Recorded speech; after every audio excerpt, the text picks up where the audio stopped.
갑자기 또 현실로 돌아와야 되는데 이제 우리는 다시 현실로 돌아오셔서 이제 다시 문법, 우리 시험범위 한번 같이 보도록 할게요. 일단 페이지는 9페이지 펴주시면 됩니다. 9페이지. 아마 우리가 여름방학 때 했던 파트가 바로 여기 파트거든요. 그래서 좀 기억이 날랑말랑 하실 수 있는데 일단 9페이지 한번 천천히 같이 보면서 한번 문제까지 풀어보면서 한번 오늘 같이 수업 진행하도록 하겠습니다. 자, 일단 문법 요소의 이해와 활용이라는 파트가 나와 있는데 여기 교과서에 없는 파트가 있는데 교과서 없는데 시험 문제로 종종 나오거든. 문법 요소로 들어가기 전에 꼭 이거부터 알고 넘어가셔야 되는데 그래서 맨 위에 여기 별표 치고 문장의 종결 표현 한번 같이 보고 가도록 할게요. 문장의 종결 표현이라는 게 있는데 일단 우리나라에 문장이 총 5가지의 종결 표현이 있습니다. 첫 번째는 일반적인 그냥 감정을 말하는 평서문이 있고요. 그다음 두 번째 같은 경우에는 물어보는 의문문이 있고 그다음 세 번째는 청자, 상대방에게 뭔가 시키는 명령문이 있고요. 네 번째는 청자, 듣는 사람, 상대방에게 어떤 행동을 같이 하자라는 식의 청유문이 있고 마지막에는 그냥 단순히 자신의 감정을 말하는 감탄문이 있습니다. 그래서 우리나라 문장의 종결 표현은 평서문부터 의문문, 명령문, 청유문, 감탄문 이렇게 5가지가 있는데 뭐 이 5가지 그렇게 어렵지가 않습니다.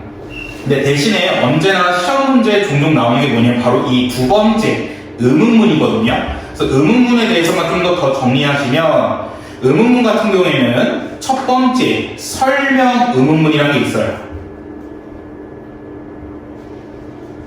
설명 의문이란 건 무엇이냐면 물어보긴 물어보는데 상대방에게 구체적인 대답을 원하는 겁니다.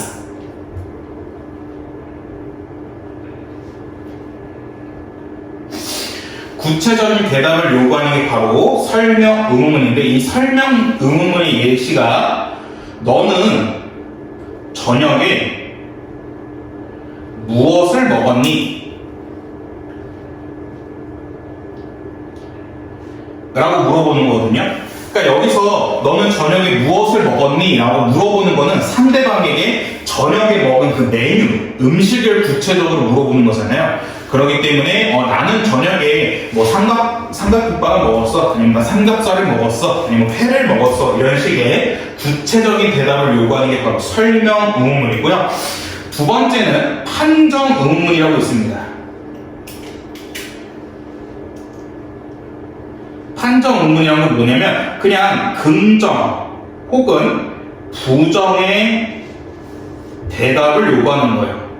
그러니까 yes or no만 물어보는 게 바로 판정 의문문인데 이걸 대표적인 예시는 너 저녁 먹었어? 라고 물어보는 겁니다. 저녁 먹었어? 라고 하면 우리는 응 혹은 아니 이런 식의 긍정 아니면 부정의 대답을 하기 때문에 판정 의문문은 이런 식의 긍정 혹은 부정의 대답을 요구하는 게 바로 판정 의문문이고요. 마지막 세 번째는 어떤 의문이 있냐면요. 수사 의문문이 있습니다. 수사 의문은 좀 조심하셔야 되는 게 얘는 대답을 요구하는 게 아니고 서술 혹은 뭐 감탄, 명령의 의미를 갖고 있는 게 바로 수사 의문문입니다. 예를 들어 와 불꽃놀이 너무 이쁘지 않아? 라고 물어보는 건데 만약 여러분들이 여자친구나 남자친구랑 이제 데이트를 갔어요. 불꽃 축제 가는데 애인이 와 불꽃놀이 너무 예쁘지 않아? 했을 때 너네들이 봤을 때 별로 안 이뻤어. 그래가지고 아니 별론데? 라고 얘기하는 거야. 와, 대판 싸우겠죠? 네, 그렇기 때문에 여기서 애인이 불꽃놀이 너무 예쁘지 않아? 라고 말하는 거는 이쁘냐 이쁘지 않냐라고 대답을 요구하는 게 아니라 정말 예쁘다라고 자신의 감정을 강조하기 위해서 말하는 거다 보니까, 그래서 이런 수사 의문문은 좀 맥락에 의해서 이거는 대답을 요구하는 게 아니라 서술, 감탄, 명령의 의미를 갖고 있다라는 식으로 알고 있으면 좋겠습니다. 아니 뭐 조금 더 어려운 수사문은 이거겠죠. 만약에 여기서 창문을 다 열어놨으면 친구에게 야 이거 좀 춥지 않아? 라고 말하는 거예요. 춥냐 안 춥냐를 물어보는 게 아니라 창문 좀 닫아달라 라는 의미이기 때문에 이런 식의 대답을 요구하지 않고 서술, 감탄, 명령의 의미를 갖고 있는 게 수사 의문문입니다. 오케이? 그래서 이거는 교과에서는 없는 내용인데 보통 문법 요소가 시험 범위에 포함됐을 때 이 종결 표현도 같이 나오기 때문에 알고 계시면 좋을 것 같습니다. 자, 그러면 이제 우리 본문으로 한번 천천히 가도록 할게요. 자, 본문 첫 번째부터 보시면 운동, 경기나 놀이에 규칙이 있듯이 언어에도 바로 규칙이 있는데 그 규칙을 바로 우리는 문법이라고 합니다. 그리고 그 문법적 의미를 실현하는 데 사용되는 게 높임 표현, 시간 표현, 피동 표현, 혹은 인용 표현 이렇게 네 가지가 있는데 이 네 가지들을 문법 요소라고 한다라는 걸 생각하시면 되고요. 이러한 문법 요소를 감화사항에 맞추어 정확하게 사용하면 자신의 생각과 느낌을 더욱 효과적으로 표현하고 전달할 수 있다는 것도 같이 알고 계시면 좋을 것 같습니다.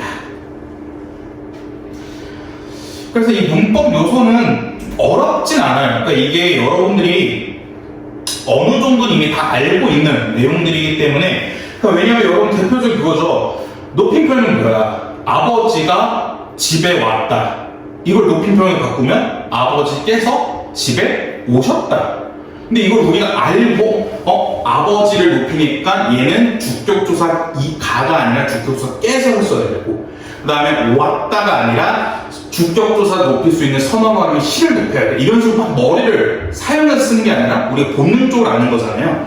그런 거고, 그 다음에 뭐 예를 들어 시간 표현도 어제 비가 올 것이다. 이것도 틀렸죠. 어제 비가 올 것이다는 말이 안 맞습니다. 올 것이라는 거는 미래이기 때문에 내일 비가 올 것이다 이렇게 바꿔야 되는 건데, 우리가 이거는 문법적인 뭐 내용을 사용해서 쓰는 게 아니라 본능적으로 좀 알고 있는 거다 보니까, 그래서 여러분들이 여기 문법 요소는 너무 어렵게 생각할 필요 없이 그냥 여러분의 본능을 믿으시면 돼요. 여러분의 본능이 막 말하는 대로 문제를 푸시면 웬만하면 맞습니다.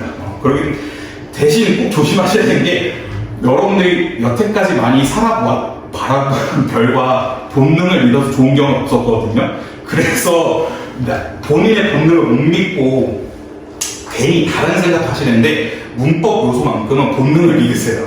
그게 제일 좋습니다. 자, 그러면 10페이지로 먼저 넘어가서 높임 표현부터 차근차근 보도록 하겠습니다.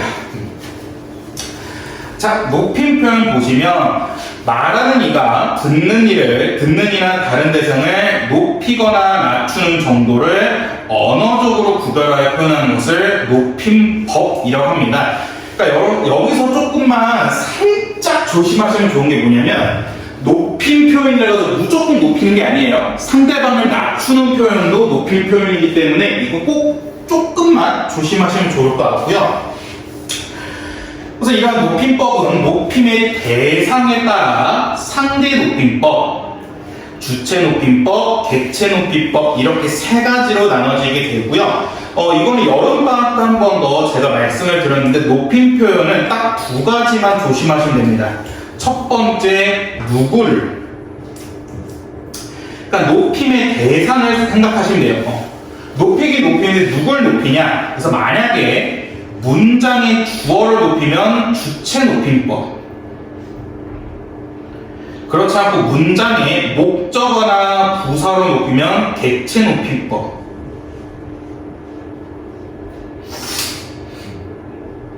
그 다음에 만약에 문장의 청자, 듣는 사람을 높이거나 맞추면 상대 높임법입니다.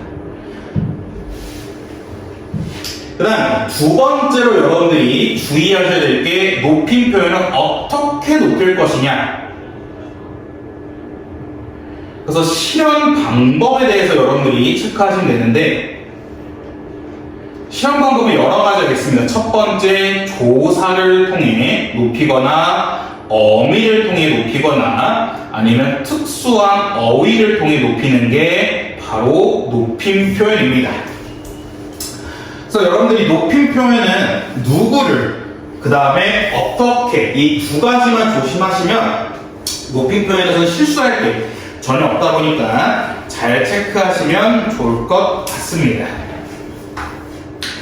다시 한번 높임 표현은 말하는 이가 듣는 이나 다른 대상을 높이거나 낮추는 정도를 얘기하는데, 높임 표현은 딱 두 가지만 주의하시면 됩니다. 첫 번째, 누구를 높일 건지, 두 번째, 어떻게 높일 건지, 이 두 가지만 주의하시면 높임 표현은 아주 어렵지 않게 푸실 수 있는데, 그 밑에 그림 다음 걸 좀 더 보시면 대화를 나누는 상대, 즉 듣는 이를 높이거나 낮추는 표현을 바로 상대 높임법이라고 합니다.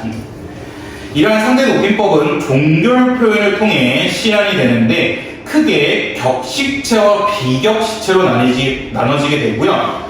격식체 같은 경우에는 하십시오체, 하오체, 하계체, 해라체 등이 있고요. 비격식체 같은 경우에는 해오체와 해체, 이 두 가지가 있습니다.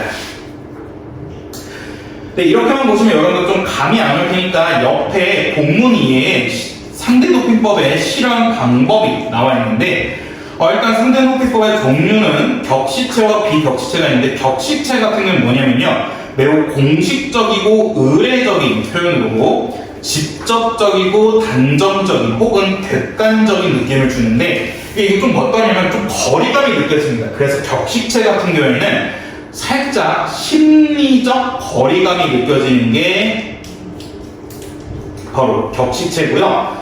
비격식체는 뭐냐면 비공식적이고 친근한 표현으로 격식체에 비하여 조금 부드럽고 주관적인 느낌을 주는데, 그래서 좀 친근한, 친숙함을 좀 줍니다.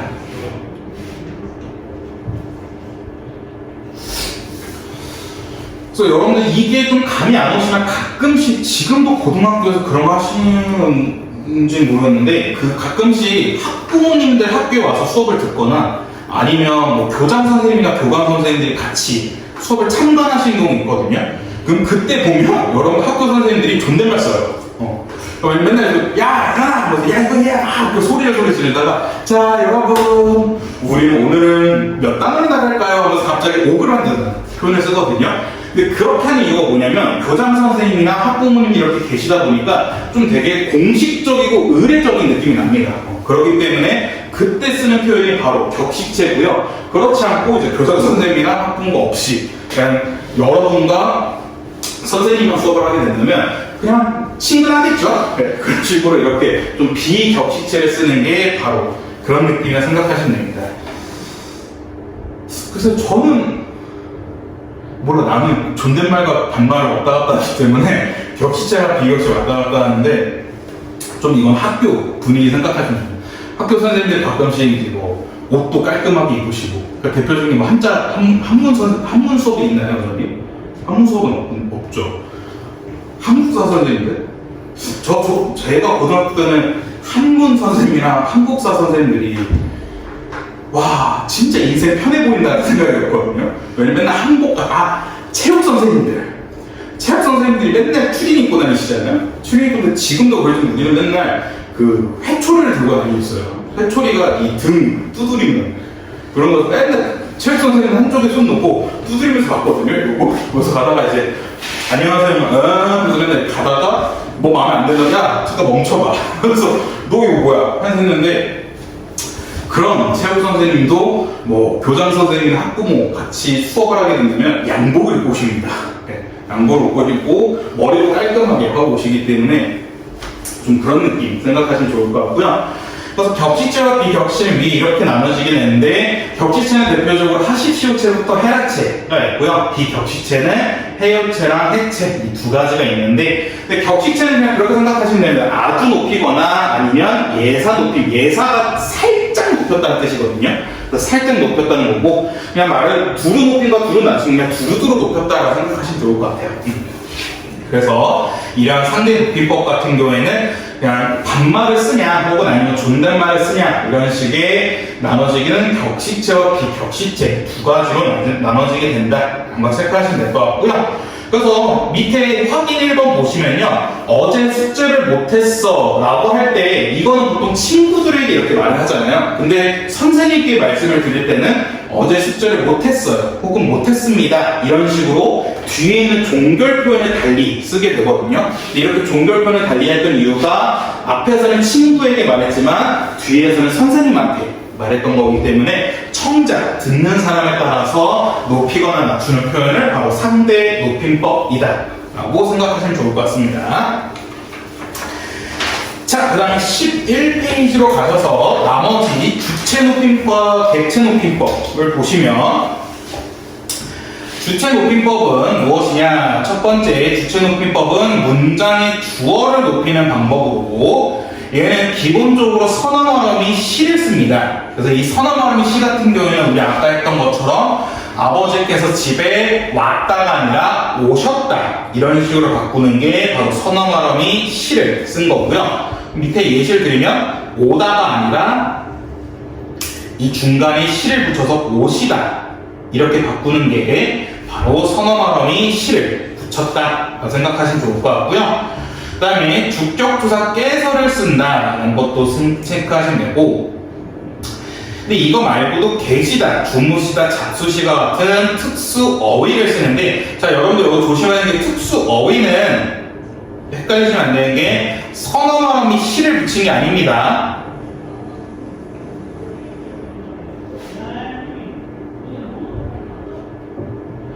자, 이거 매번 제가 강조해 드리는데 여러분들이 문제 풀 때 계시다, 주무시다, 잡수시다 보고 이거 선언어음이 시 쓴 거 아닌가 라고 이렇게 착각하시는 경우 있는데 절대 그렇지 않고요. 계시다, 주무시다, 잡수시다 같은 경우에는 특수한 어휘입니다. 왜 특수한 어휘냐면 그러니까 보통 선언어음이 시를 썼다는 거는 그 시를 빼면 말이 되거든요. 그러니까 예를 들어 오시다에서 시를 빼면 오다 말이 되는데 계시다에서 시를 빼면 계답니다. 계다란 말은 없고, 그 다음에 주무시다 역시 시를 빼면 주무다 이거는 말이 안 되기 때문에 이러한 선어말 어미를 시 빼서 특수한 어미는 그런 경우가 아니다 라는 거 체크하시면 좋을 것 같고요.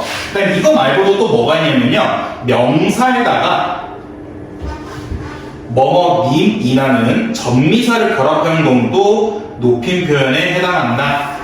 잘 체크해 주시면 좋을 것 같습니다.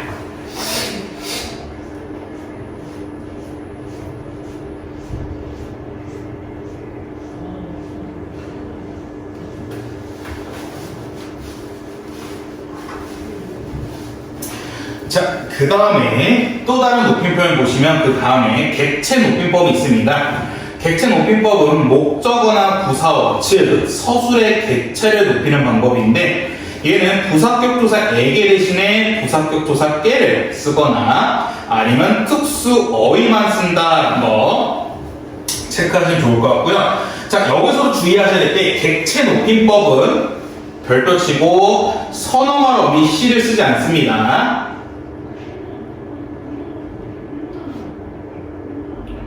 자, 그래서 만약에 문제에서 선어말음이 시를 사용해서 높임 표현을 실현했다 하는 거는 딱 하나밖에 없습니다. 주체 높임법. 주체 높임법만 선어말음이 시를 결합했고요. 나머지 객체 높임법은 선어말음이 시를 결합하지 않았는데, 왜 이것도 이렇게 제가 강조해 드리냐, 모시다를 열어놓고 모시다 이거 그냥 시 붙인 거 아닌가 생각할 수 있는데, 얘도 말씀드리면 시를 빼면 말이 되는데 모시다에 시를 빼면 모다가 됩니다. 모다는 말이 안 되기 때문에 주의하시면 될 것 같고요. 그래서 객체 높임법은 선어 발음이 시 말고 부사격투사 때나 특수 어휘만을 사용하여 높이는 표현이 바로 객체 높임법이다 라는 거 체크하시면 될 것 같습니다. 오케이? 자, 그 다음 그 옆에 자투리에 보시면요, 참고 자료에 주체 높임법에서 직접 높임과 간접 높임이 이렇게 되어 있는데, 직접 높임법은 그냥 우리가 일반적으로 알고 있는 높임 표현입니다. 그냥 직접적으로 높이는 건데, 주의하실 게 간접 높임법만 좀 체크하시면 좋을 것 같은데, 간접높임법은 주어와 밀접하게 관련된 대상을 높임으로써 주어를 간접적으로 높이는 표현인데, 이건 좀 예시로 알고 있으면 좋을 것 같아요. 예시가 뭐냐면 교장 선생님의 훈화 말씀이, 자 여러분들 뭐 체육대회나 아니면 조회를 생각해보세요. 학교 선생님 MC 진행해 주신 분이 교장 선생님의 훈화 말씀이 있으시겠습니다에 계시겠습니다에, 기억해보면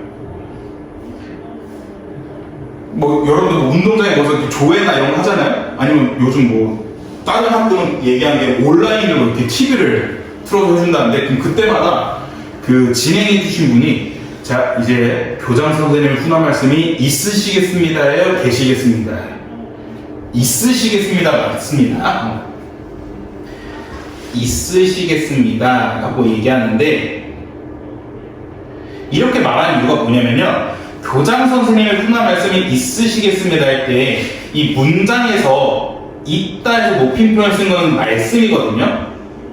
근데 말씀을 높였는데 이 말씀을 왜 높였냐? 바로 이 말씀이 교장 선생님의 말씀이기 때문에 교장 선생님을 높이기 위해서 교장 선생님의 말을 높인 겁니다.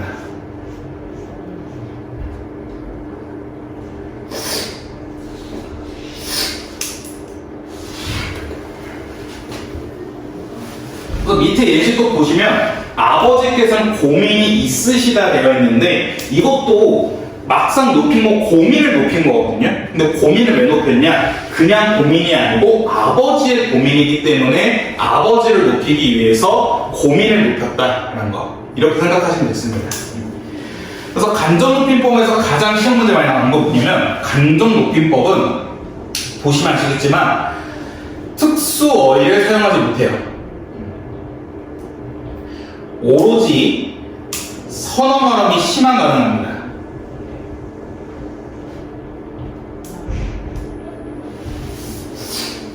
간접높임법은 특수어휘를 사용하면 안 되고 오로지 선어 발음이 심한 써야 됩니다.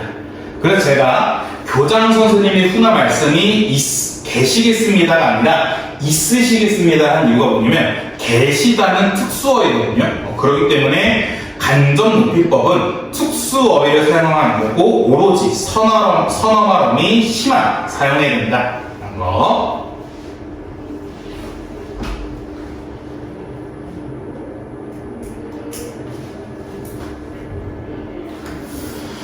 자, 그 다음에 밑에 뭐 높임을 나타내는 특수어휘 예가 있는데, 이건 여러분도 한 번씩은 들어보셨을 것 같아요. 밥을 진지, 일을 치아, 나이를 연세 혹은 춘추, 집을 백, 이름을 성함 혹은 함자, 아니면 죽다는 돌아가시다, 보다는 뵙다. 이래가지고 뭐 예를 들어 뭐 어르신분들이 가끔씩 여러분은 게 뭐 부모님의 함자가 어떻게 되시냐 할 때는 이제 성함을 말해야 되는 거고, 그 다음에 여러분들 가끔씩 부모님들이랑 얘기할 때 우리 할아버지가 몇 살이지? 이렇게 말하면 안 되고요. 할아버지 올해 춘추가 어떻게 되시지? 라고 이렇게 말하는 게 맞는 표현이다 라는 거 체크해두고 가시면 좋을 것 같습니다.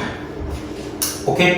그래서 밑에 또 예시 한번 보시면요, 부모님이 공연을 보러 갔다 같은 경우에는 부모님께서 공연을 보러 가셨다 라고 해야 되는 거고, 그 다음 2번 보시면 준이가 아버지에게 안부를 묻는다 했을 때는 아저씨를 높여야 되기 때문에 준이가 아저씨께 안부를 여쭙는다, 이런 식으로 해야 되는 게 올바른 높임 표현이다 라는 거 체크해 주시면 좋을 것 같습니다.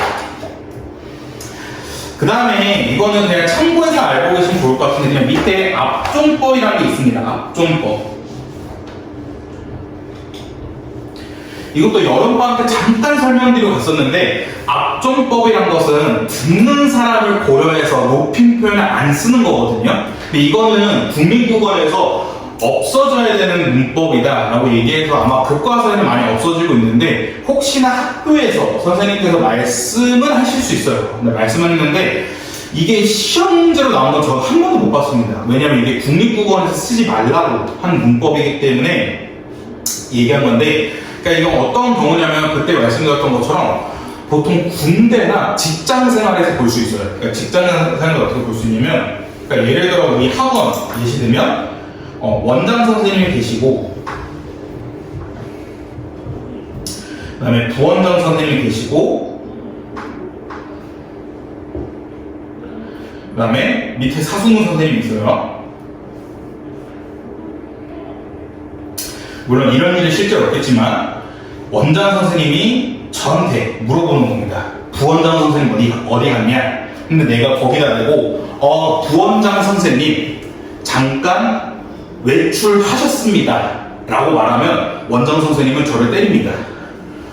왜냐면 원장 선생님 입장에서 부원장 선생님이 자기가 낮은 사람인데 왜 자기 앞에서 부원장을 높였냐 해가지고 저한테 야 부원장이 나보다 높아? 그래가지고 혼내거나 그렇게 되는 거고요. 그래서 그런 경우는 어떻게 되냐면 원장 선생님 저한테 부원장 선생님 어디 갔어? 하면 부원장 선생님 어디 갔다 라고만 얘기해야 되는 거고, 여러분들 실생활에서 볼 수 있는 건 이겁니다. 할머니랑 어머니 나가 있어요. 할머니가 이제 우리한테 물어보는 거야. 엄마 어디 갔어? 했는데 내가 어머니 잠깐 시장 가셨어요 라고 하면 할머니가 야 어머니가 나보다 높아? 하면서 이렇게 때리다가 이제 어머니가 시장 갔다 오시면 이제 할머니가 어머니를 집합시키는 거죠. 집합시켜가지고 야 네가 나보다 높아? 이런 식으로 하는 건데 말도 안 되는 거죠. 말도 안 되기 때문에 그래서 이러한 높임 표현은 없어져야 된다라고 국립국어에서 얘기했기 때문에 아마 그냥 교과서나 학교 프린트에 나오더라도 그냥 언급만 하고 넘어가실 때문에 그냥 앞종법이라는 게 있다라고만 알고 넘어가시면 될 것 같습니다. 오케이. 자, 혹시 여기 높임 표현까지 질문?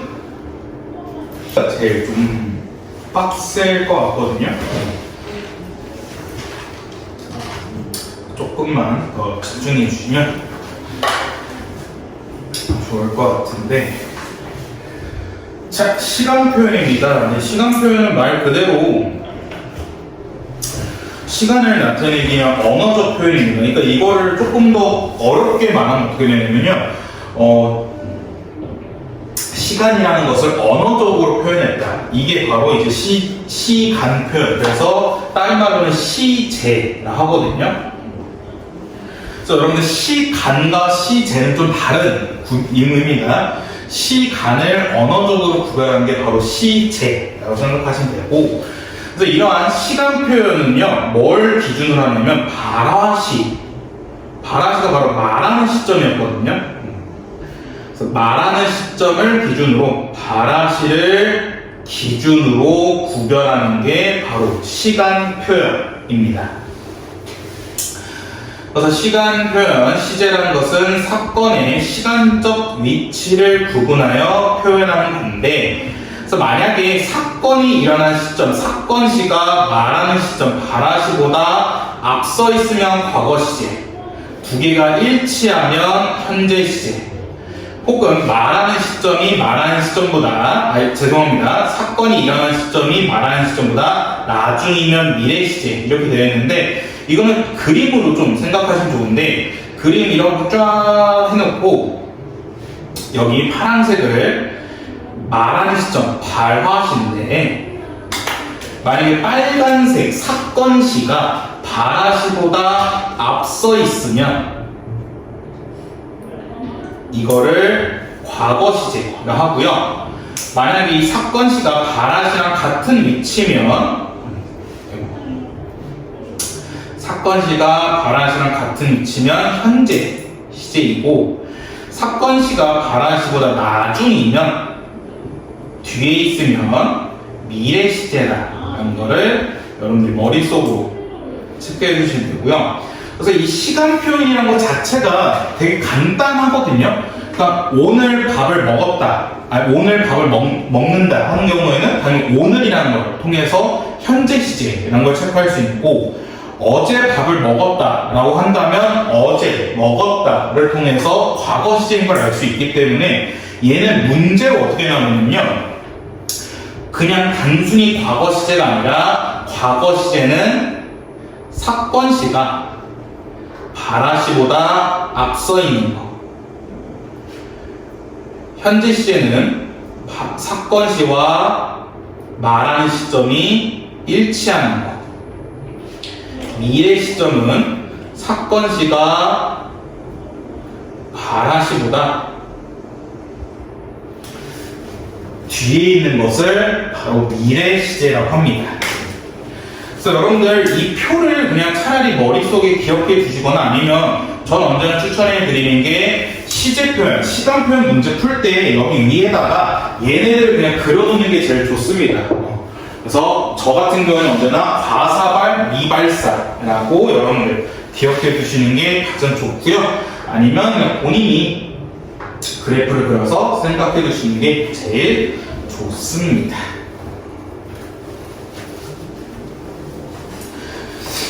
그래서 다른 예시로 또 조금 더 디테일하게 말씀드리면, 만약에 사건이란 게 있는데 이 사건이 만약에 영화 관람인데 지금 말하는 시점 발화시는 10월 16일 수요일인데, 만약에 이 사건시가 영화 관람이 10월 15일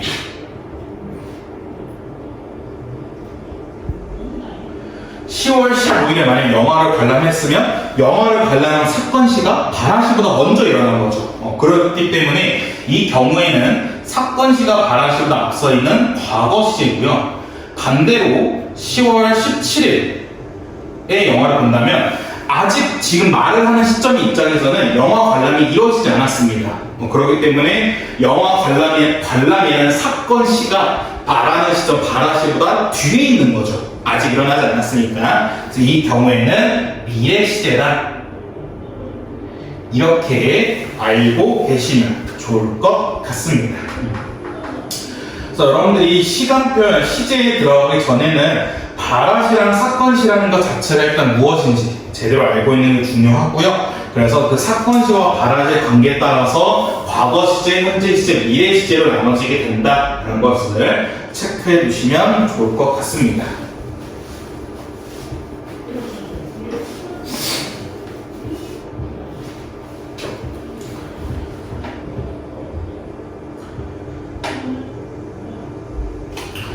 자, 그러면 그 밑에 그림 밑에 이제 본문을 보시면, 과거 시제는 보통 어떻게 나눠지느냐? 과거 시제는 서너머러미 앗, 혹은 아덧, 어덧, 덜을 사용해서 나타냈는데, 여기서 형광펜 앗, 을 좀 형광펜 칠하시고 별표 쳐놓고 기억해 주시면 좋을 것 같은데,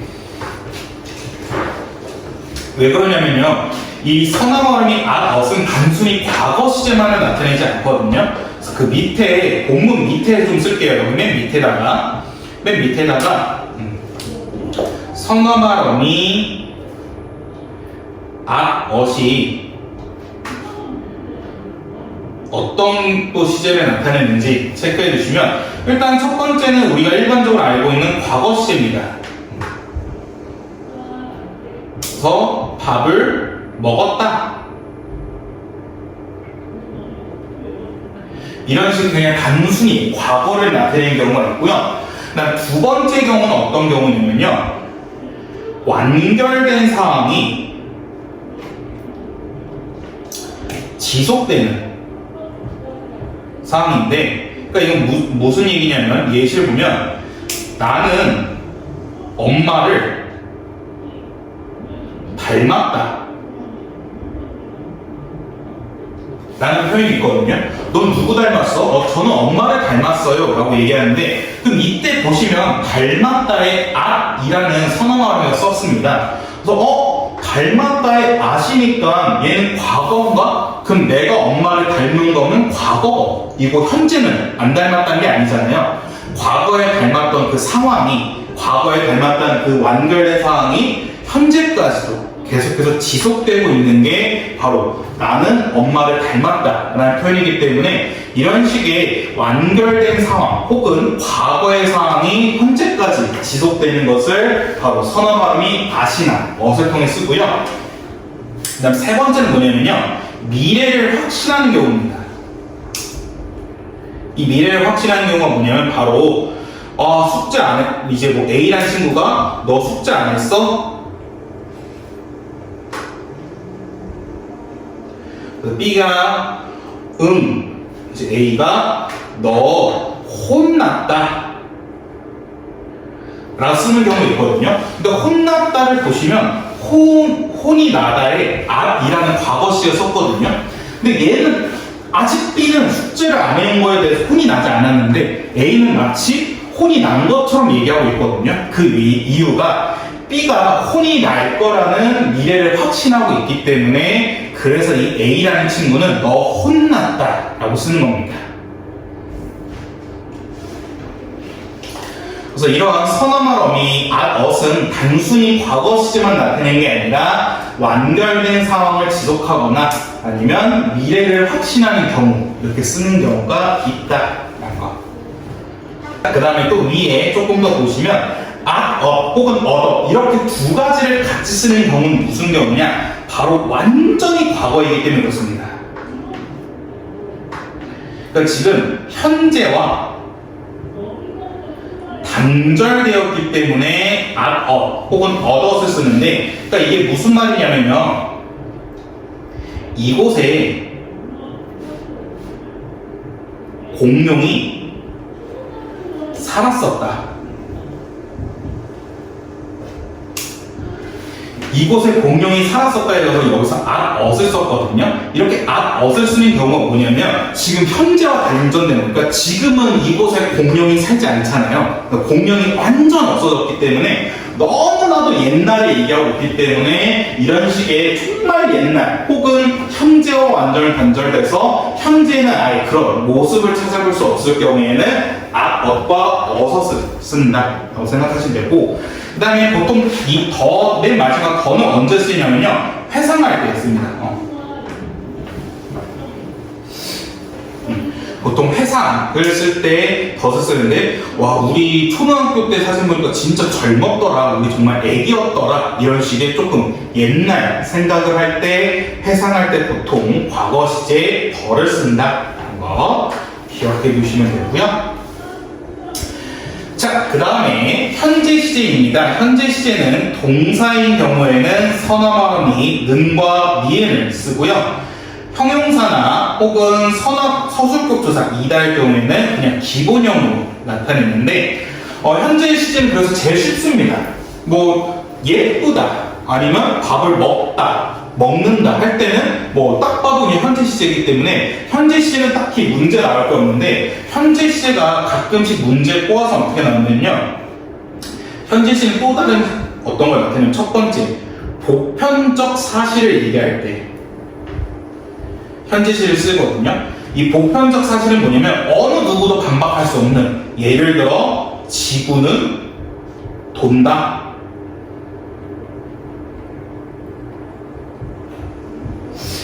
이렇게 누구라도 반박할 수 없는 보편적 사실을 얘기할 때는 현재 시제를 씁니다.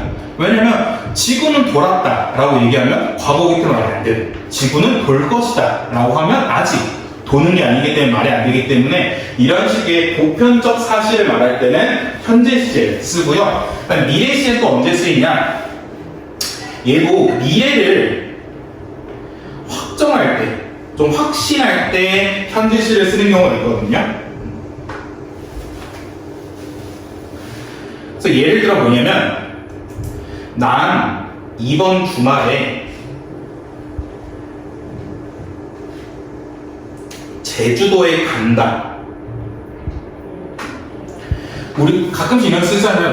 저 이번 주말에 제주도에 가요. 저 제주도에 간다. 이런 식의 쓰는데 근데 여기 보시면 간다는 현재 시제입니다.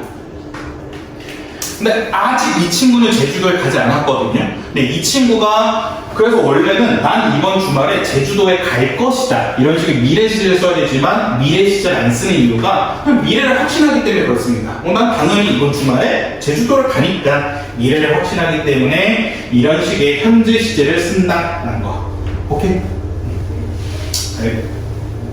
그래서 현재 시제가 있었고요. 그 다음에 자 미래 시제입니다. 미래 시제는 일반적으로 get을 쓰는데 자 get도 형광펜 칠하시고 별표 칠하셔야 되고 이 get과 혹은 뭐뭐 리을 것이라는 문장의 표현을 나타낸다라고 나와 있는데 자 여기 밑에 얘도 여기 밑에 또 같이 쓰도록 할게요. 선어 발음이 get 옆에 선어 발음이 옆에 이 get도 다양한 의미를 지니고 있거든요. 첫 번째 어떤 의미를 지니고 있느냐 단순히 그냥 우리가 알고 있는 미래를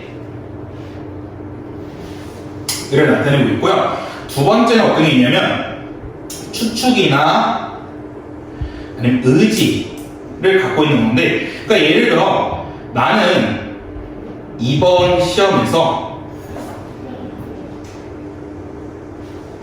100점을 받겠다 라는 문장이 있습니다. 받겠다라는 문장을 보시면 get이 쓰이게 되는데 근데 이거는 미래 시제긴 미래 시제거든요. 근데 여기서 하나 더 화자에 좀 의지가 담겨있죠. 100점을 받겠다는 의지가 같이 있기 때문에 이런 식의 말하는 사람의 의지를 좀 더 추가할 때 get을 추가할 수 있고요. 혹은 세 번째 가능성이나 능력을 나타내는 그러니까 예를 들어 와, 너 이 정도면 100점 받겠는데? 그러니까 너네가 이번에 기말고사 너무 열심히 해가지고 진짜 책이 너덜너덜한 거야. 그래서 나랑 다른 친구들이 다 너네 그 너덜너덜한 책을 보고 야, 너 이 정도면 100점 받겠는데? 라고 얘기하는 거는 아직 100점 받지 않았거든요. 미래시를 나타내는데 이 사람이 100점을 받을 수 있다는 가능성에 대해서 얘기하고 있기 때문에 네, 이런 식의 가능성 얘기할 때도 get을 쓸 수 있고요. 혹은 마지막 완곡하게 말할 때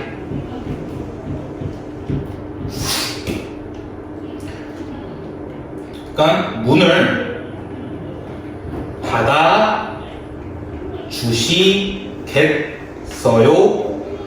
라고 말하는 건데 그러니까 이게 완곡하게 말한다는 게 좀 돌려 말하는 거거든요. 그러니까 이 사람이 원래 말할 때는 문을 닫아주세요 라고 얘기해야 되는데 이렇게 말하면 좀 기분이 나쁠 수 있으니까 완곡하게 좀 돌려서 문을 닫아주시겠어요 라고 얘기하는데 이때도 get이 쓰이긴 했는데 얘는 미래 시제를 나타내기보다는 좀 돌려 말하는 완곡하게 말할 때 쓰이는 게 쓰였기 때문에 이 get 역시 완곡하게 말하는 태도를 나타낸다는 거 체크해 주시면 좋을 것 같습니다.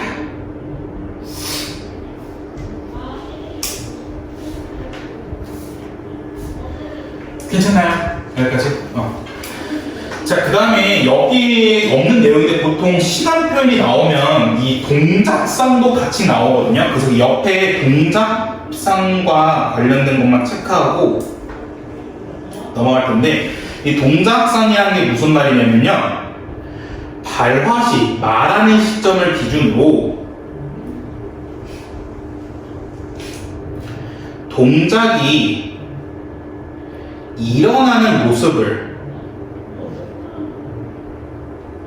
판단하는 게 동작상이거든요.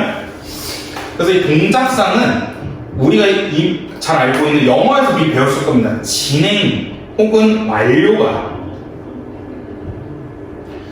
동작상인데 자 여기서 여러분들이 빨간색으로 좀 잘 체크해야 되는 게 뭐냐면 동작이 일어나는 모습입니다. 자 이거 별표 치는 거 좀 잘 체크해 주셔야 되는데 동작상이라는 것은 동작이 일어나는 모습이거든요. 그래서 말하는 시점 기준으로 동작이 진행되고 있느냐 동작이 완료되었느냐 그걸 생각하셔야 되는데 왜 제가 이걸 이렇게 강조하냐면 예를 들어 앉아있다는 게 있어요. 자, 앉아있다는 진행일까요? 완료일까요? 앉아있다. 앉아있다는 완료입니다. 그러니까 이걸 여러분들이 착각하신 게 뭐냐면 앉아있다 진행 아닌가요? 왜냐면 내가 지금 앉아있는 그 상태가 진행되기 때문에 그런데 이거 주의해야 될 게 앉아있는 상태가 지속되는 거지 앉는 동작은 끝났거든요. 그러니까 여러분들이 저기 앉아있을 때 앉을게요 그 앉는 동작은 끝난 거예요. 앉아있는 동작은 끝난 거고 이걸 진행으로 착각하는 이유가 뭐냐면 앉아있는 상태라고 생각하는 건데 상태랑 동작은 다른 겁니다. 그렇기 때문에 이런 거 꼭 주의하셔야 돼요. 그래서 상태가 일어나는 모습이 아니라 동작이 일어나는 모습을 나타내는 게 바로 동작상이기 때문에 앉아있다는 완료로 볼 수 있고요. 그래서 이 진행과 완료상을 어떻게 구분할 수 있느냐, 진행상 같은 경우에는 보통 뭐뭐 고 있다 아니면 뭐뭐 가다 아니면 뭐뭐 면서를 써가지고 진행상을 나타내고요. 그 다음에 완료상 같은 경우에는 뭐뭐 거리다 그 다음에 가다 죄송합니다 있다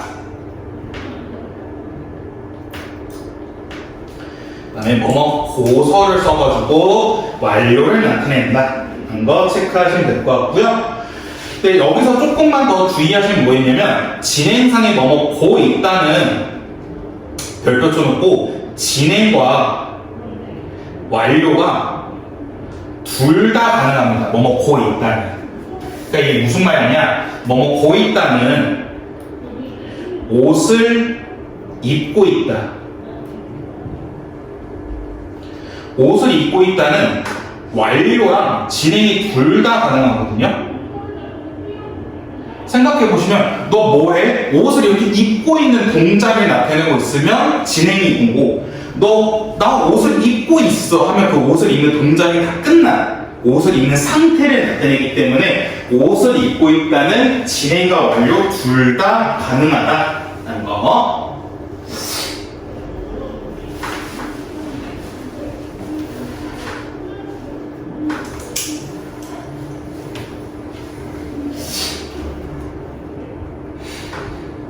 네, 여기까지 괜찮나요?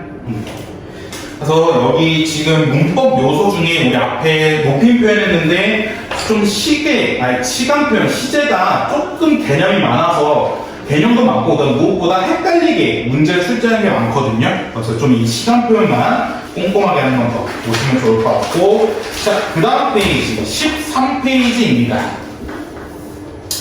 자, 13페이지 피동 표현이 있는데 피동 표현은 쉽게 생각하면 좀 쉽거든요. 그냥 단순히 동작을 당하는 거기 때문에 간단한 건데, 근데 이게 여러분들이 밑도 끝도 없이 좀 헷갈리기 시작하면 어려워지기 때문에 얘도 개념을 좀 꼼꼼하게 알고 계셔야 되는데, 자, 본문 보시면 문장에서 주어의 동작이나 행위가 어떻게 이루어지냐에 따라 문법적 표현이 달라질 수 있는데, 만약에 주어가 내 힘으로, 내 의지로 움직이는 것은 능동이라 하는데 다른 힘에 의하여 움직이는 것은 피동이라고 합니다.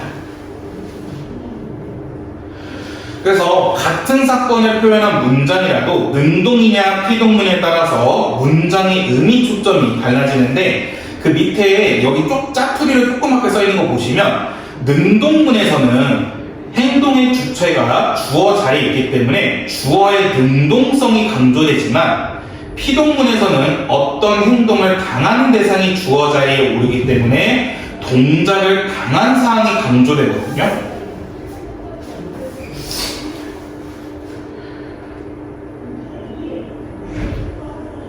그러니까 여러분, 이거는 뉴스 기사를 좀 생각하시면 좋거든요. 뉴스 기사 만약에 지나가던 개가 사람을 물었대.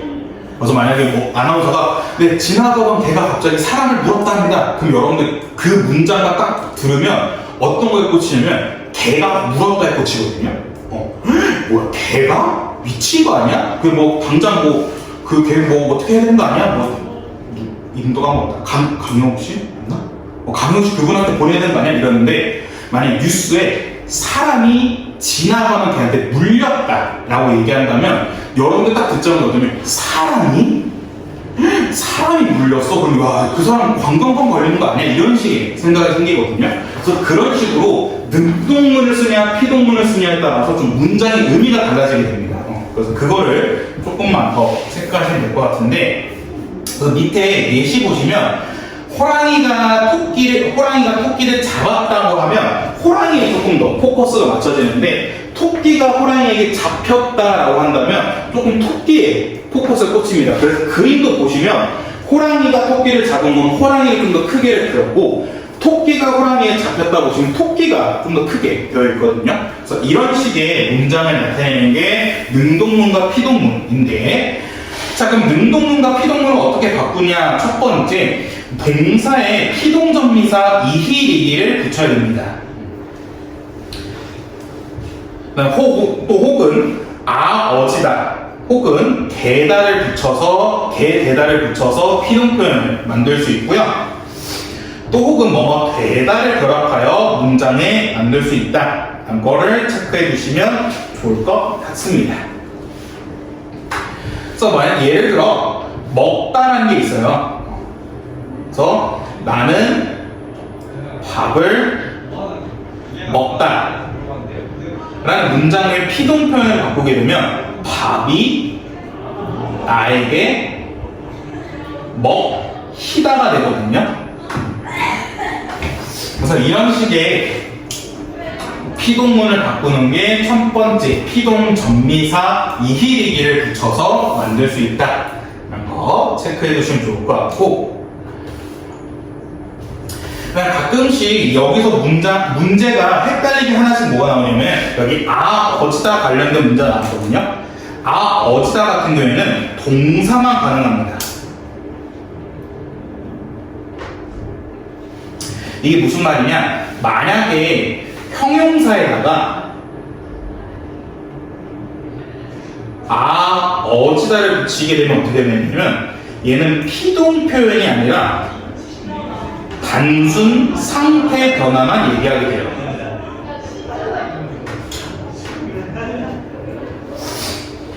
그래서 이건 예시문을 보면 형용사의 대표적인 예시가 예쁘다인데, 예쁘다에 어지다를 붙이면 예뻐지다거든요. 근데 예뻐지다는 이 예쁜 것을 당하게 되는 게 아닙니다. 그냥 단순히 얘가 이전에는 못생겼는데 지금 예뻐졌다는 식의 상태 변화만 있는 거지, 여기서의 피동의 의미는 없다라는 거 하나만 주의하시면 좋을 것 같고요. 그래서 아지다, 어지다 같은 경우에는 동사만 가능하고, 형용사는 어지다가 붙으면 피동 표현이 아닌 단순 상태 변화만 나타내게 된다는 거.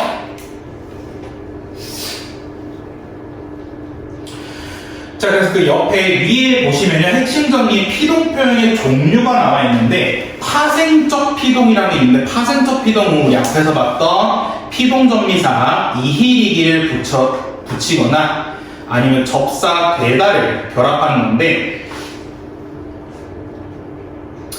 통사적 피동은 동사에 어지다 혹은 대다를 붙이는 거거든요. 이 파생적 피동과 통사적 피동을 보시면 이 파생적 피동이 통사적에 비해 좀 단어 그 수가 짧습니다. 통사적은 3글자 정도 되는데 파생적은 1글자, 2글자거든요. 그래서 이 파생적 피동을 뭐라 하냐면 짧은 피동이라고 하고요. 통사적 피동은 이 파생적에 비해 조금 길기 때문에 긴 피동 표현이다 라고 얘기합니다.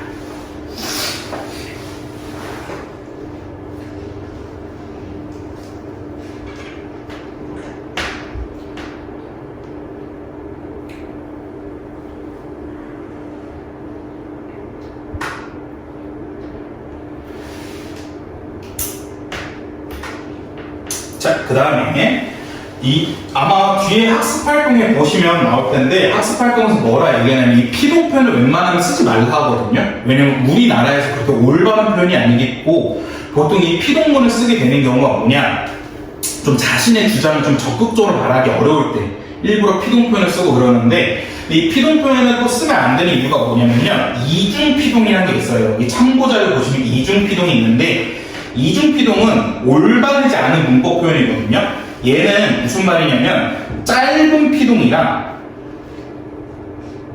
긴 피동을 같이 쓴 거거든요. 그러니까 피동 표현을 2번 쓴 겁니다. 그러니까 가뜩이나 피동 표현을 웬만하면 사용하면 안 되는데 그 사용하면 안 되는 피동 표현을 심지어 2번이나 겹쳐서 썼기 때문에 이중 피동 표현은 적절하지 않은 표현이라 하는데, 그래서 예를 들어 이거예요. 예시를 보면 문이 열려져 있어 모기가 들어왔다 되어 있는데, 이 열려져 있어를 분석하시면 열다에 리가 붙고 뭐뭐 어지다가 붙은 거거든요. 그러니까 이건 잘못된 표현인 겁니다. 왜냐하면 리도 피동 표현, 어지다도 피동 표현이기 때문에 이 둘 중에 하나만 써서 열려 있어라고 표현되는데 너무 과도하게 피동 표현을 나타내기 때문에 얘는 적절하지 않다. 그래서 이러한 이중 피동 표현을 쓰면 안 된다. 피동 표현은 하나만 써야 된다는 거고요. 그 밑에 사용되어져 역시 얘도 보시면 사용에다가 뭐뭐 되다가 붙고 뭐뭐 어지다가 붙은 거거든요. 그래서 얘도 하나만 이 피동 표현 하나만 써야 되는데 이 피동 표현 2가지나 썼기 때문에 적절하지 않은 피동 표현이다. 그래서 사용되어 라고 고쳐야 되는 게 맞는 이중 피동 표현이다.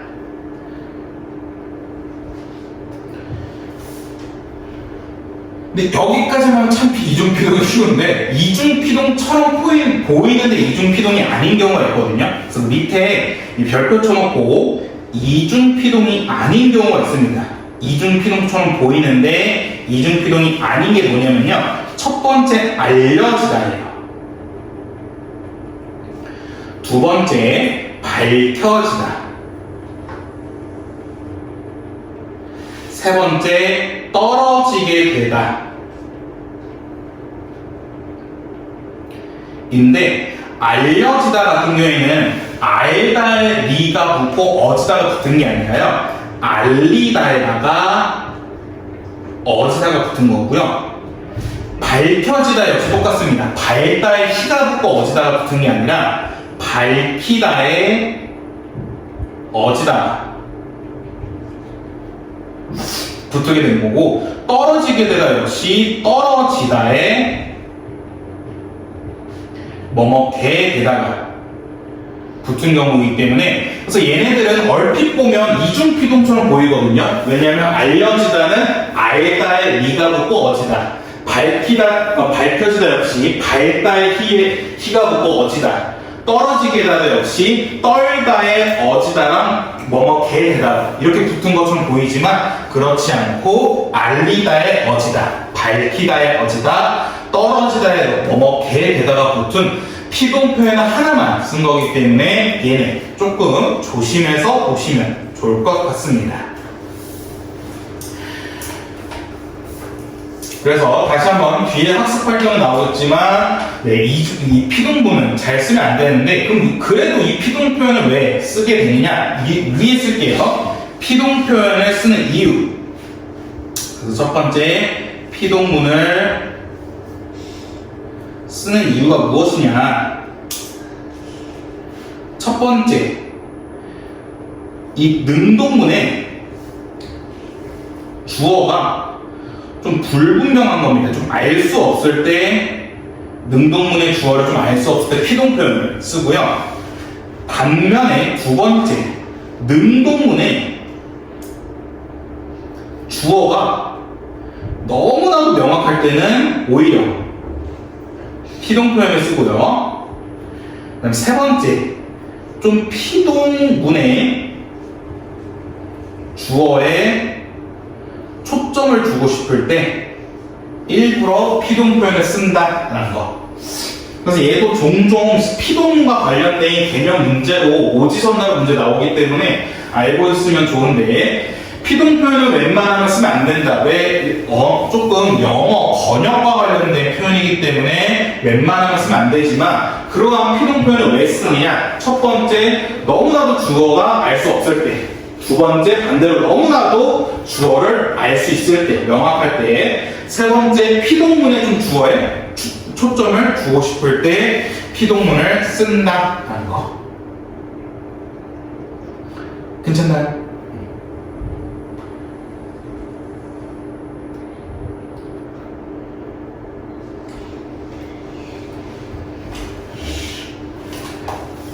그 다음에 14페이지. 마지막 이거 인용 표현 남았는데 인용 표현만 빨리 딱 보고, 아니구나. 사동 표현 봐야 되는데. 사동 표현 43. 아니, 인용 표현 먼저 보고 가자. 인용 표현 보시면, 인용 표현 너무 간단합니다. 그냥 인용 표현은 인용이란 것 자체가 보시면 다른 사람의 말이나 글을 옮겨 바꾸는 게 인용 표현인데, 그래서 이런 인용 표현을 쓰면 말의 신뢰도를 높이거나 내용을 충실히 하는 데 도움이 되는데, 이 인용 표현은 그대로 갖고 오는 직접 인용과 자신의 언어, 화자의 입장에서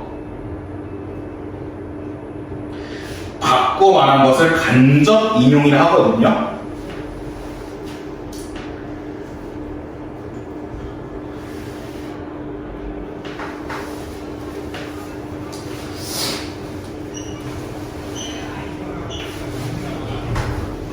이건 어떻게 생각하시면 되냐면, 만약에 A와 B가 대화를 하는데 A가 뉴욕 너무 좋았어. 뉴욕이 너무 좋아.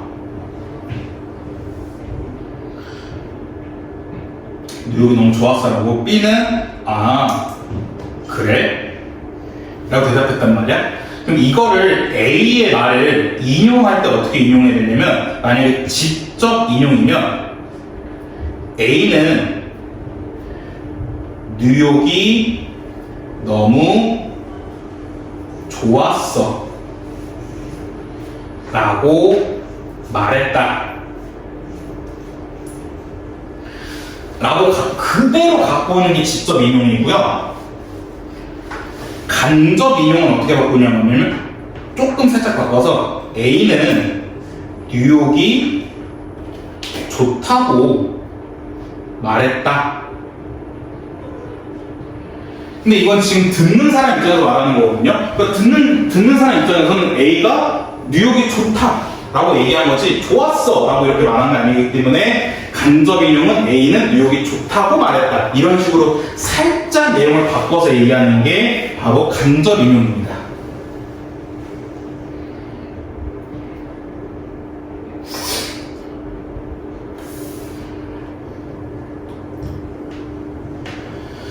그래서 옆에 그 밑에 참고자료 보시면요, 참고자료에 큰 따옴표를 쓰는 건데 큰 따옴표 이렇게 쓰면 보통 직접 인용한 거를 체크할 수 있고요. 작은 따옴표도 가끔 쓰는데 보통 확실하게 큰 따옴표를 쓰면 직접 인용을 한 겁니다. 이 점 체크해 두시면 될 것 같고, 그래서 그 바로 옆에 다른 사람의 말이나 글을 직접 인용할 때는 큰 따옴표를 사용하거나 조사라고를 써야 되고, 간접 인용을 할 때는 조사고를 써서 표현한다 라는 거.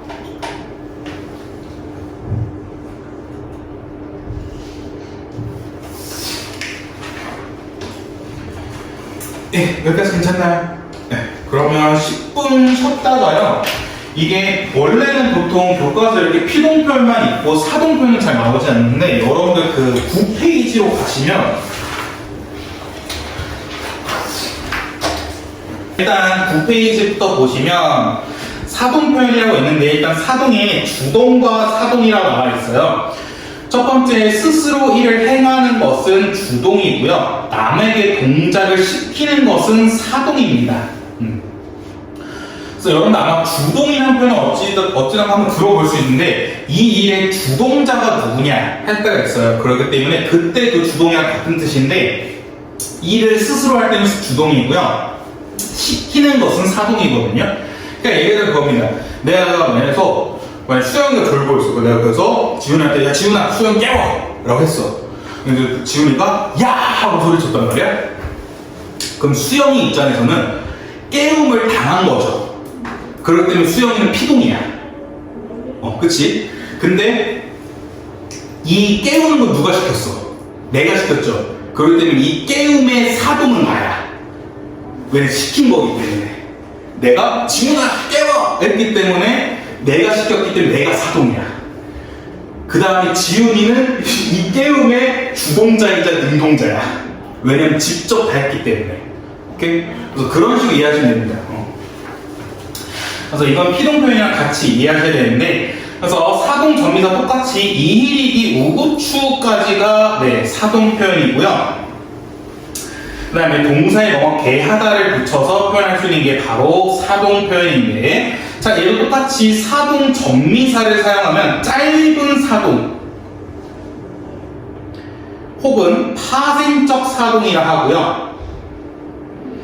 뭐뭐 개하다를 붙이면 긴 사동 혹은 통사적 사동 표현이라고 합니다. 자, 그 다음에 사동전미사가 이희리기 우구추만 있는 게 아니라 또 뭐가 있냐면 뭐뭐 시키다도 있습니다. 뭐뭐 시키다 역시 사동 접사에 해당하기 때문에 이희리기 우구추와 뭐뭐 시키다는 짧은 사동에 해당하고요. 뭐뭐 개하다는 긴 사동, 통사적 사동에 해당한다는 거. 자, 그럼 그 밑에 조금 더 내용 디테일하게 보시면요. 파생적 사동과, 그러니까 짧은 사동이죠. 짧은 사동과 통사적 사동, 긴 사동의 의미 차이가 있거든요. 이 의미 차이가 무슨 말이냐면요. 짧은 사동은 직접 행위했다 하고요. 통사적 사동은 간접 행위라고 하거든요. 그러니까 이건 무슨 말인지 예시를 좀 더 보시면서 하면 좋은데, 엄마가 아이에게 옷을 입혔다 라는 문장이 있고, 그 다음에 엄마가 아이에게 옷을 입게 했다 라는 문장이 있는데, 일단 얘네들 보시면 옷을 입혔다이기 때문에 얘는 파생적 사동이고요.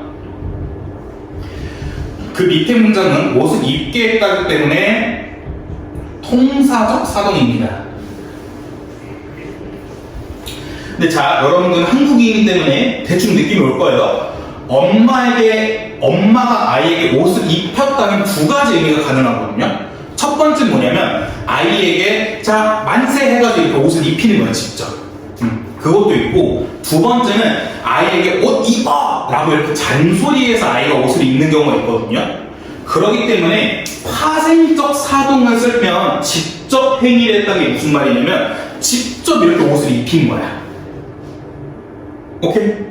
근데 통사적 사동은 간접적인 행위라는 건데, 왜 간접적인 행위냐면 아이에게 옷을 입게 했다는 것은 아이에게 옷을 입어! 라고 시킨 거거든요. 그렇게 되면 아이가 꿍시렁꿍시렁 옷을 입는 거야. 그럼 그거는 엄마가 이렇게 옷을 직접 입힌 게 아니라 간접적으로 시킨 거기 때문에 이게 바로 간접적인 행위라고 합니다. 오케이? 그래서 이 정도 알고 계시면 좋을 것 같고요. 네, 플러스 또 뭐가 있냐면요. 우리 아까 피동 표현은 이중 피동이 안 된다 했거든요. 피동 표현 2개 쓰는 게 안 됐었는데, 사동 표현은 피동 표현 2개 쓰는 게 가능합니다. 어떻게 가능하냐면 사동 전미사를 2개 쓰는 게 가능하거든요. 어떻게 가능하냐면 이랑 우를 같이 써서 이우라는 사동 전미사를 쓰는 경우가 있는데, 이게 대표적인 예시가 뭐냐면 첫 번째 타다입니다. 자, 한번 생각해봐. 나는 차에 타다를 사동 표현을 바꾸면 땡땡이가 A를 차에 태우다가 되거든요. 그래서 이 경우에는 태우다 해서 이유가 붙은 거고, 또 자다 역시 재우다, 서다 역시 세우다, 그 다음에 뜨다 역시 띄우다, 그 다음에 마지막 쓰다 역시 씌우다. 이런 식으로 사동전미사 2개를 써서 이우로 표현이 가능한 게 바로 사동 표현입니다. 그래서 가끔씩 사동 표현이랑 피동 표현 문제가 나오면 일단 첫 번째 뭐가 나오냐면 피동이냐 사동이냐 구분하는 문제가 나오는데 두 번째로 헷갈리게 하는 게 뭐냐면 피동 표현은 이중피동, 피동 표현 두 개 쓰는 게 안 되는데 사동은 사동 정리사 두 개 써가지고 소위 말해서 이중사동이 가능하다. 이게 또 차이점이라는 거 체크하시면 될 것 같고요. 그 다음에 가끔씩 또 문제 나오는 게 뭐가 있냐면 이거는 그냥 참고해서 여기 당구장 표시하고 그냥 참고만 하셔도 될 것 같은데 사동에 의미가 있는 단어가 있거든요. 그러니까 뭐냐면 그 단어 자체에 이미 시키는 사동의 의미가 있기 때문에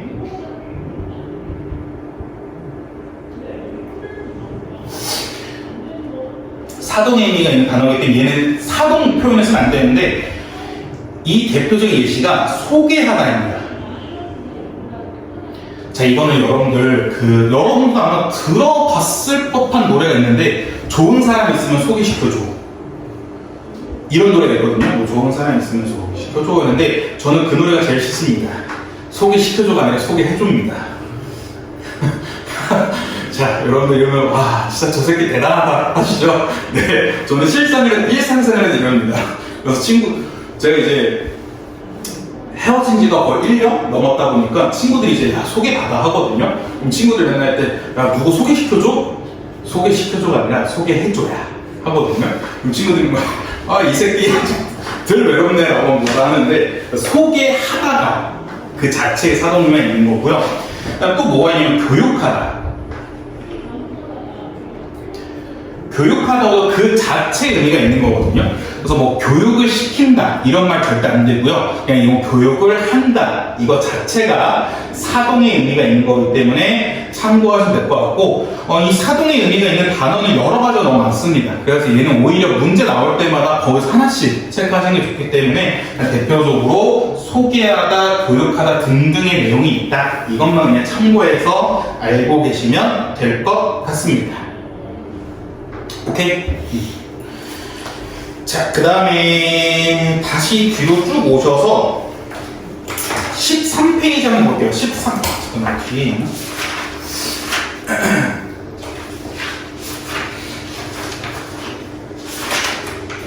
13페이지 같이 보시면 자, 여기 또 피동 표현인데 여기를 왜 다시 찍고 가느냐? 피동문은 언제나 피동 자체 표현만 문제 나오는 경우 있는데 사동 표현이 시험 문제 나오면 꼭 뭐가 나오냐면 피동이랑 사동 구분하는 문제가 나오거든요. 이거 진짜 쉽습니다, 여러분들.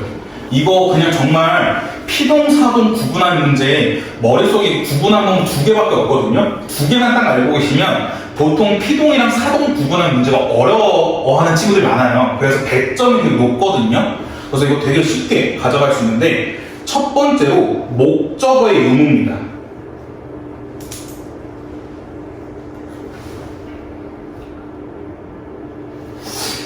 그러니까 목적어가 있으면 사동이고요. 없으면 피동입니다. 그래서 여러분들 웬만한 피동 표현 보시면 목적어가 없어요. 보시면 토끼가 호랑이에게 잡혔다. 목적어는 을을 쓰는 거거든요. 없고요. 밑에 아기가 아빠에게 안겼다. 체육대회가 다음 달로 미뤄졌다. 퇴적층이 형성되었다. 다 을을 가지고 있는 목적어가 없습니다. 그렇기 때문에 여러분들 피동 표현과 사동 표현 구분하라고 할 때 그냥 목적어만 일단 찾으시면 돼요. 그래서 목적어 있네, 얘 사동. 목적어 없네, 얘 피동. 이런 식으로 그냥 구분만 빠르게 하시면 되고요. 근데 가끔씩, 정말 가끔씩 피동 표현이 목적어를 갖는 경우가 있거든요. 그럼 그 경우는 어떻게 하느냐? 뭐뭐 개하다로 바꿔서 의미가 동일하면 사동, 의미가 동일하지 않으면 피동입니다. 그러니까 이거 옆에 잠깐 쓰면 CF하고 가끔씩 목적어가 있는 피동 표현이 있는데 이게 뭐냐면요. 유진이가 수문이에게 이거 좀 무섭다. 손목을 잡혔다. 오씨 이거 쌓일 것 같은데? 괜히 수문이라 했네.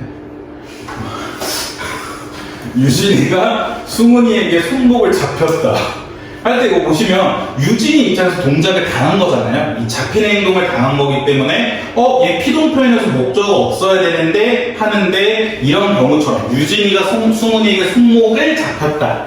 손목을이라는 목적어가 가끔씩 있거든요. 그래서 그 경우는 어떻게 되냐면 뭐뭐 개하다로 바꿔보면 돼요. 그래서 만약에 유진이가 수문이에게 손목을 잡혔다를 유진이가 수문이에게 손목을 잡게 했다. 그 의미가 좀 달라졌죠. 첫 번째 문장은 유진이가 갔는데 수문이가 손목을 딱 잡은 건데 두 번째 유진이가 수문이가 손목을 잡게 했다는 건 뭐냐면 유진이가 계속 야 잡아 이런 겁니다. 그러니까 좀 의미가 달라졌어요. 그렇기 때문에 의미가 동일하면 사동이고 의미가 달라지면 피동입니다. 오케이? 그래서 이런 식으로 이해하시면 돼요. 자, 그 다음에 넘어가서 16페이지 봅시다. 16페이지.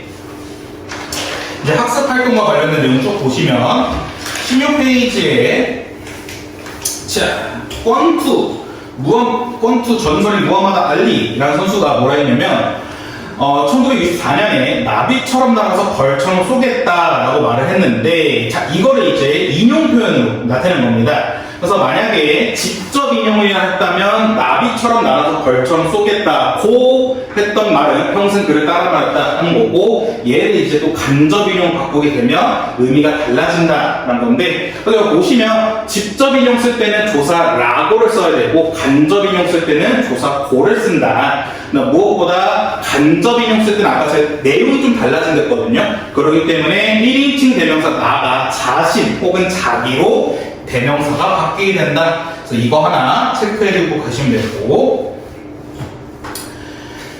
자, 그 다음에 그 밑에 얘네들이 이제 잘못 쓰인 높임 표현이거든요. 잘못 쓰인 높임 표현인데, 그러니까 이거 예전에 뭐 여름방학 때도 말씀드렸을 거예요. 이 높임 표현을 되게 잘 쓰는 커피집이 어디냐면 스타벅스. 근데 왜냐면 이 전까지는 커피가 나오면 어떻게 하냐면 커피 나오셨습니다 했거든요. 근데 이 커피가 나오셨습니다는 여기 나왔던 것처럼 잘못된 표현이에요. 왜냐면 커피를 높이고 있기 때문에 커피를 높이면 안 되니까. 근데 이걸 스타벅스에서 뭐라 했냐면 주문하신 커피 나왔습니다 했거든요. 그래서 주문하신이라 해가지고 고객님을 잘 높이고 있는 것처럼 그래서 이런 여기도 고객님이 주문하신 커피 나오셨어요가 아니라 고객님께서 주문하신 커피 나왔습니다 라고 써야 된다. 그래서 이렇게 왜 높임 표현을 잘 이상하게 썼느냐? 바로 동물이나 사물까지 너무 과도하게 높였다는 겁니다.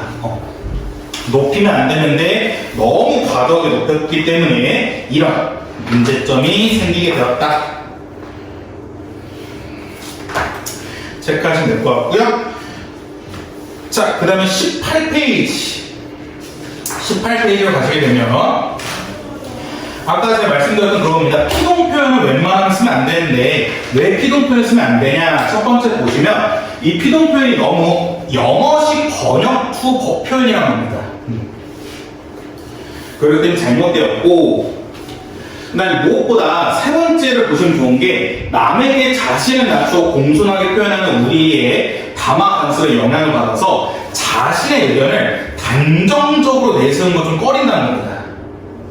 그래서 내가 적극적으로 말하기보다 이걸 살짝 조금 피동 표현을 바꿔가지고 얘기하는 게 바로 피동 표현의 잘못된 표현이고요. 그 다음에 자신의 의견을 판단에 너무 객관화하고 그 다음에 그 책임을 외부 요인에 전가하려는 심리적 요인이 작용되어가지고 좀 잘못된 피동 표현을 계속해서 이렇게 쓰고 있다라는 거. 그래서 이런 잘못된 피동 표현은 사용하면 안 된다라고 얘기하는 게 여기 학습 활동 내용이었고요.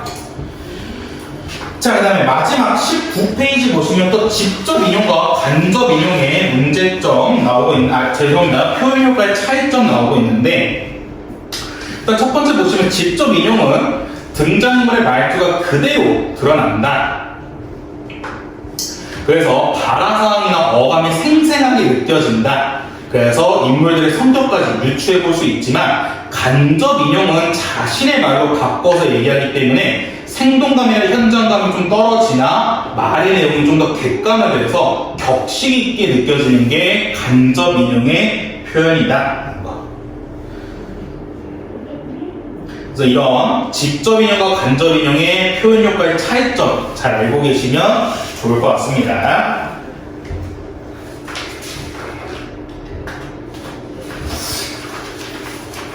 괜찮나요? 여기까지?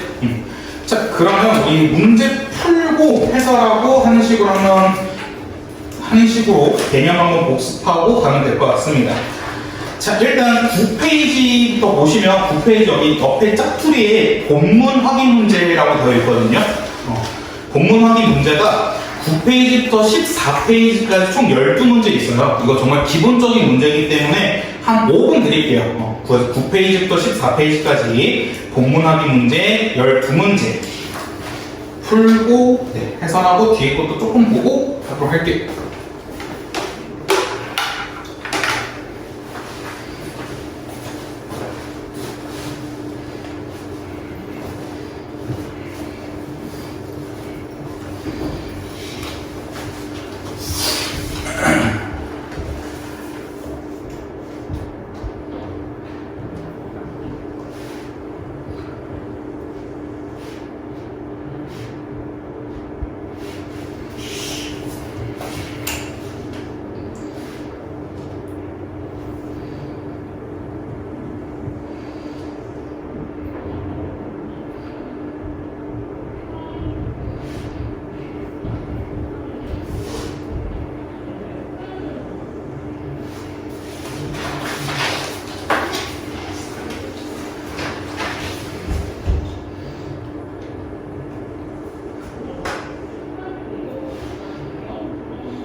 자, 한번 쭉 먼저 답부터 불러드리고 같이 보도록 하겠습니다. 아니면 그냥 같이 봅시다. 이거 답 부르기도 너무 애매하기 때문에. 자, 9페이지 보시면 9페이지 1번에 5번, 2번에 2번이고요. 1번은 문법 요소는 위에 나왔던 것처럼 높임, 시간, 인용, 피동이었고 중의 표현은 문법 요소에 해당하지 않았고요. 2번에 나는 끝까지 싸울 것입니다 라는 식의 뭐뭐입니다 라는 하우츠를 쓰면서 상대 높임 쓰고 있다 라는 거 체크하시면 될 것 같습니다. 자, 그 다음에 10페이지 보시면 3번에 화자가 듣는 이 혹은 청자나 다른 대상을 높이거나 낮추는 언어적 표현 방식을 높임 표현이라 한다. 4번에는 상대 높임은 문장의 종결 표현을 달리하여 실현할 수 있다는 거. 네, 혹시나 제가 빨리 넘어가서 체크 못하시는 분들이 이거 제가 언제 수업 필기보 보내드리니까 그거 한 번 더 보시면 될 것 같고요. 자, 그 다음 페이지 11페이지의 5번에는 문장의 주체 혹은 주어를 높이는 높임 표현을 주체 높임 표현이라 한다. 6번의 답은 1번이었는데 1번인 이유가 우리 아까 어르신들 나이나 그럴 때는 연세나 춘추라는 표현을 써야 되는 거죠. 그래서 아버지는 연세가 많으시다 이런 식으로 써야 되는 게 맞고요. 자, 그럼 12페이지 7번에는 그것은 내 동생이 어제까지 보던 책이다 했기 때문에 어제와 보다에 뭐뭐 덜을 붙였기 때문에 과거 시제 체크할 수 있고요. 8번에는 사건의 시간적 위치가 다르다는 건 뭐냐면 시제가 다른 걸 체크해라는 건데 답은 3번이었습니다. 지금 가고 있습니다는 현재 시제지만 1, 2, 4, 5 내일 만나자 말할 것이다 올 것이다 사람이 되겠다는 미래 시제였기 때문에 8번의 답은 3번이었고요. 자, 그 다음에 13페이지 9번에 능동을 피동으로 바꾸는 것은 고양이가 쥐를 물었다는 쥐가 고양이에게 물렸다 라고 써야 되고요. 다음 10번에 자연스럽게 고치는 것은 믿겨지지가 틀렸죠. 왜냐면 믿겨지지는 이중피동을 썼는데 왜 그러냐, 믿다에다가 피동전미사 기, 그 다음에 어지다를 둘 다 썼기 때문에 얘는 이중피동이어서 믿기지 혹은 믿어지지로 이렇게 바꿔야 된다라는 거. 이중피동은 꼭 조심하시길 바랍니다. 자, 그 다음에 마지막 14페이지 11번과 12번 보시면 그는 나에게 경수를 아니라고 물었다는 경수를 아느냐고 혹은 아냐고 물었다라고 바꿔야 되고요. 그 사람은 자기가 학생이라고 주장했다를 직접 인용을 바꾸면 그 사람은 나는 학생이다 라고 주장했다 이런 식으로 써야 된다는 점. 네, 혹시 12번까지 질문 없으시면 21페이지 여기 개념 정리하고 오늘 마무리하는 걸로 하겠습니다. 그래서 미리 말씀드린 얘 개념 퀴즈 뒤에 있는 파트랑 워크북 좀 숙제가 있으니까 그거 문제 푸시면 될 것 같고요. 자, 21페이지에 여기 시험 출제 포인트 모아보기 빈칸 사용해서 한번 정리하도록 하겠습니다. 자, 높임 표현은 상대, 주체, 객체 높임법이 있었는데 일단 상대 높임법은 듣는 이를 높이는 거였고 높임 방법은 문장의 종결 표현을 다르게 사용한다 였었고요. 그래서 이러한 상대 높임법의 유형은 상격식체와 비격식체 이렇게 두 가지로 체크할 수 있었고, 그 다음에 주체 높임법은 서술의 주체, 주어를 높이는 거였는데 서너 말 없는 시를 사용하거나 대시다, 주무시다, 잡수시다 같은 특수 어휘를 사용할 수 있는 게 바로 주체 높임법이었고요. 주격조사 깨서 역시 사용할 수 있었습니다. 이러한 주체 높임법도 직접 높임법과 간접 높임법 이렇게 두 가지로 구분할 수 있었고요. 자, 그 다음에 객체 높임법은 서술의 객체, 즉 목적어나 부사어에 해당하는 대상, 그러니까 목적어나 부사어를 높이는 게 객체 높임법이었고, 얘 역시 특수어휘나 부사격 조사 깨를 사용해서 높일 수 있었습니다. 자, 그 다음에 22페이지 시간 표현입니다. 어떤 동작이나 상태가 과거에 일어난 건지, 현재 일어나고 있는 건지, 앞으로 일어날 건지 언어적으로 표현한 게 바로 시제고요. 시제는 일반적으로 말하는 시점, 바라시와 사건이 일어나는 시점, 사건시를 기준으로 나뉘게 된다. 그래서 사건시가 앞에 있으면 과거, 둘이 일치하면 현재, 사건시가 앞에 있거나 혹은 사건시가 뒤에 있거나 바라시가 앞에 있으면 미래 시제, 이렇게 구분할 수 있었고요. 자, 그다음에 각각 표현한 요소가 여러 가지 있었는데, 과거 시제는 서나머럼이 어덧이 있었고, 또 해상을 나타내는 더가 있었습니다. 자, 그 다음에 현재 시제는 동사, 형사, 서술격 조사일 때 각각 다른 형태를 쓸 수 있었고요. 미래 시제는 일반적으로 서너머럼이 get을 썼었죠. get을 통해 미래 시제를 나타내었다. 라는 걸 체크할 수 있고요. 자, 그 다음에 피동 표현입니다. 네, 피동 표현은 동작을 당하는 거고, 그 동작을 직접 하는 거는 피동의 반대 표현인 능동 표현이 있었고요. 피동문을 만드는 것은 능동사의 이히, 이기 같은 피동 전미사를 붙여서 만들거나 어지다 혹은 개, 대다를 붙여서 썼거나 대다를 통해 피동 표현을 만들었고요. 피동 표현 시전은 능동문의 주어는 피동문의 부사어가 되고요. 능동문의 목적어는 피동문의 주어가 되는 식으로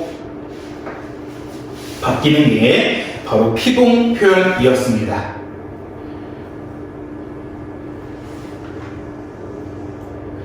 자, 그 다음에 마지막 직접 인용과 간접 인용이 있는데, 자, 일단 직접 인용은 말 그대로 갖고 오는 거였고, 얘는 조사 라고를 붙여서 쓸 수 있었고요.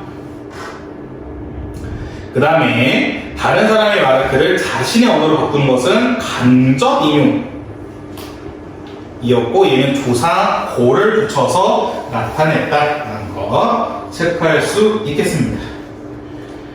오케이. 질문? 일찍 가고 싶어서 10분이나 되자고 질문을 안 하는 거요. 네, 오늘은 이만 될 것 같고요. 네, 오늘은 기말고사 첫 수업이어가지고 그 클리닝 쓰는 거 없었습니다. 클리닝 쓰는 거 없었고, 네, 그래서 딱 앞으로 이렇게 할 것 같아요. 딱 하고 문제 간단하게 풀고 개념 복습하고 그 다음에 여러분들 클리닝 작성하고 하는 식으로 오늘 할 거니까 하면 될 것 같고요. 그 다음에 좀 숙제 강제성을 부여도 좋지 않을까 해서, 만약에 숙제를 안 해오신다면 남아서 하다가 저랑 검사를 받고 가시는 한 게 너무 이쁘게 되지 않을까 싶을 것 같고요. 왜냐면 아무래도 1학년의 마지막 시험이다 보니까 더 최선을 다해서 하시면 될 것 같습니다. 네, 중간